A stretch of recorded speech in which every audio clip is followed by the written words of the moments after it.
ব্যাংকের ম্যানেজার হোটেলে খেতে গেছে, ওয়েটারকে ডাকছে। ওয়েটার ওয়েটার ওয়েটার আসলে বলছে কি কি খাবার আছে? ওয়েটার বলছে স্যার চিকেন তান্দুরি, মালাই কষা, মটন বিরিয়ানি, কাশ্মীরি পোলাও, আলু ফুলকপি। ম্যানেজার বলছে ঠিক আছে, আমার জন্য মালাই কোপ্তা আর 4খানা রুটি নিয়ে আসো। ওয়েটার বলছে স্যার এসব তো শেষ হয়ে গেছে, এখন আর কিচ্ছু না। ম্যানেজার রেগে গিয়ে বলছে ব্যাটা, এতক্ষণ ধরে তুমি ফিরিস্তি শোনালে আর এখন বলছে কিছু নাই, তা আগে বলতে কি হয়েছিল?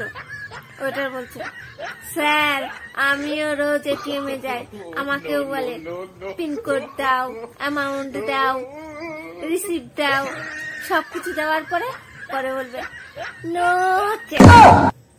তখন আমার কেমন লাগে? রাগ হচ্ছে তাই না? এরকম